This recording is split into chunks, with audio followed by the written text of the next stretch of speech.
ಮಂಡ್ಯ ನಗರದ ಸಂಜಯ್ ವೃತ್ತದಲ್ಲಿ ಡಿ ದೇವರಾಜ ಅರಸು ಹಿಂದುಳಿದ ವರ್ಗಗಳ ವೇದಿಕೆ ವತಿಯಿಂದ ಡಿ ದೇವರಾಜ ಅರಸು 44ನೇ ಪುಣ್ಯ ಸ್ಮರಣೆ ಕಾರ್ಯಕ್ರಮದಲ್ಲಿ ಅವರ ಭಾವಚಿತ್ರಕ್ಕೆ ಮುಖಂಡರುಗಳು ಪುಷ್ಪಾರ್ಚನೆ ಮಾಡಿದರು. ಕಾರ್ಯಕ್ರಮದಲ್ಲಿ ಡಿ ದೇವರಾಜ ಅರಸು ವೇದಿಕೆ ಜಿಲ್ಲಾಧ್ಯಕ್ಷ ಸಂದೇಶ್, ಜಯ ಕರ್ನಾಟಕ ಪರಿಷತ್ ರಾಜ್ಯಾಧ್ಯಕ್ಷ ನಾರಾಯಣ್, ಕರ್ನಾಟಕ ರಕ್ಷಣಾ ವೇದಿಕೆ ಜಿಲ್ಲಾಧ್ಯಕ್ಷ ಜಯರಾಮ್, ಮುಖಂಡರುಗಳಾದ ಕೃಷ್ಣ, ಬಸವರಾಜು, ನಾರಾಯಣ ಸ್ವಾಮಿ, ದೊಡ್ಡಯ್ಯ, ಪ್ರಕಾಶ್, ರಾಜಣ್ಣ, ಕಾಂತರಾಜು ಸೇರಿದಂತೆ ಇತರರು ಭಾಗವಹಿಸಿದ್ದರು.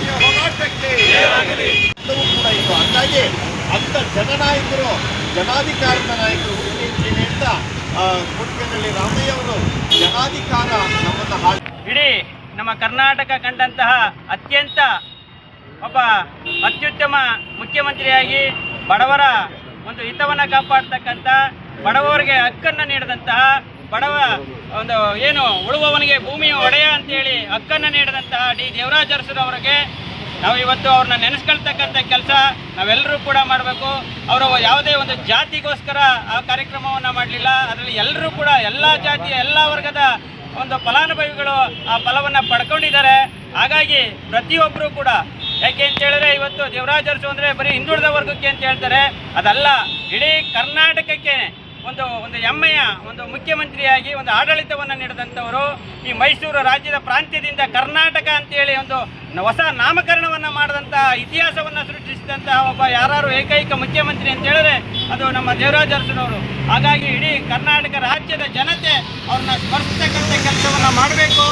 ಹಾಗಾಗಿ ಇಡೀ ರಾಜ್ಯ, ಇಡೀ ಜಿಲ್ಲೆಯಲ್ಲಿ ಅದು ಹೆಚ್ಚಿನಾಗಿ ನಮ್ಮ ಮಂಡ್ಯ ಜಿಲ್ಲೆಗೆ ಅತ್ಯಂತ ಒಂದು ಅವರ ಅನುಭವ ರಾಜಕಾರಣವನ್ನು ನೀಡಿದಂಥವರು, ಅಂಥವರನ್ನು ನೆನೆಸ್ಕೊಳ್ತಾ ಈ ಒಂದು ಸಂಸ್ಮರಣಾ ದಿನಾಚರಣೆಯನ್ನು ಆಚರಣೆ ಮಾಡ್ತಾ ಇದ್ದೀವಿ.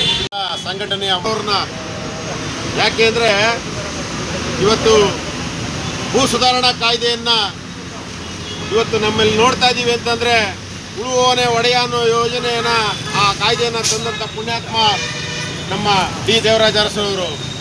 ಋಣಮುಕ್ತ ಕಾಯ್ದೆ, ಜೀತ ಪದ್ಧತಿ, ಬಡವರಿಗೆ ಅನ್ಯಾಯ ಆದರೆ ಕಾಲಿಗೆ ಚಪ್ಪಲಿ ಇಲ್ದಿರ್ತಕ್ಕಂಥವ್ರು ವಿಧಾನಸೌಧಕ್ಕೆ ಹೋದಾಗ ಅಂಥವರು ಕೂತಿ ಮಾತಾಡಬೇಕಾದ್ರೆ ಇಂಥ ಮಹಾನ್ ಭಾವ ಒಂದು ಸಮಾಜದ ಮುಖವಾಡನೆ ಬದಲಾಯಿಸಿದಂಥ ಡಿ ದೇವರಾಜ ಅರಸುರವರು ಅಂಥವರನ್ನ, ರೈತರನ್ನ, ಬಡವರನ್ನ ಕೂರಿಸಿ ವಿಧಾನಸೌಧದಲ್ಲಿ ಮಾತಾಡಿ ಕಳಿಸಿದ ಅವತ್ತು ಮುಖವಾಡವನ್ನು ಬದಲಾಯಿಸಿದ ಈ ಪ್ರಜಾಪ್ರಭುತ್ವಕ್ಕೆ ಬೇಕಾಗಿದ್ದದು.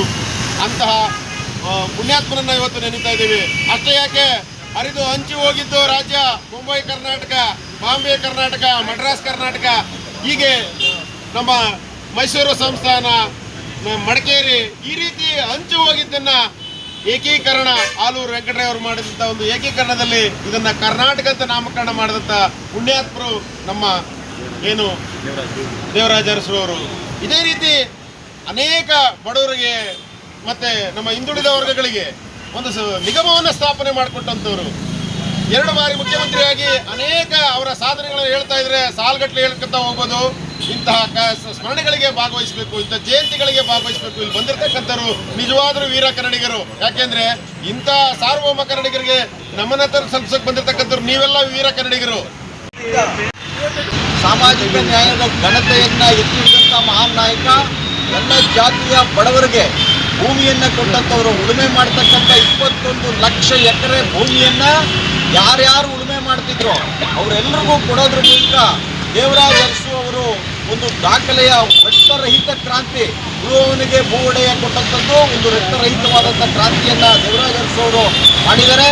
ಸೊ ಅವರ ಸಾಧನೆ, ಅವರ ಒಂದು ಆಡಳಿತದ ಮಾದರಿ ಇವತ್ತಿನ ಎಲ್ಲ ಯುವ ರಾಜಕಾರಣಿಗಳಿಗೆ, ಇವತ್ತಿನ ಮುಖ್ಯಮಂತ್ರಿಗಳಿಗೆ, ಇವತ್ತಿನ ಎಲ್ಲ ಸಚಿವರು, ಶಾಸಕರಿಗೆ ಮಾದರಿಯಾಗಿದೆ ಎನ್ನುವಂಥದ್ದನ್ನ ಹೇಳ್ತಾ, ವಿಶೇಷವಾಗಿ ಇವತ್ತು ಹಿಂದುಳಿದ ವರ್ಗಗಳು ಅತಿ ಹೆಚ್ಚಿನ ಸಂಖ್ಯೆಯಲ್ಲಿ ಇದ್ರೂ ಕೂಡ, 2.25 ಕೋಟಿ ಜನಸಂಖ್ಯೆ ಇದ್ರೂ ಕೂಡ ಅವರಿಗೆ ಅವರ ಜನಸಂಖ್ಯೆಗೆ ಅನುಗುಣವಾಗಿ ಹಿಂದುಳಿದ ವರ್ಗಗಳಿಗೆ ಲೋಕಸಭೆ ಮತ್ತು ವಿಧಾನಸಭೆ ಮತ್ತು ವಿಧಾನ ಪರಿಷತ್ತಿನಲ್ಲಿ ಸ್ಥಾನಮಾನಗಳು ಸಿಗ್ತಾ ಇಲ್ಲ.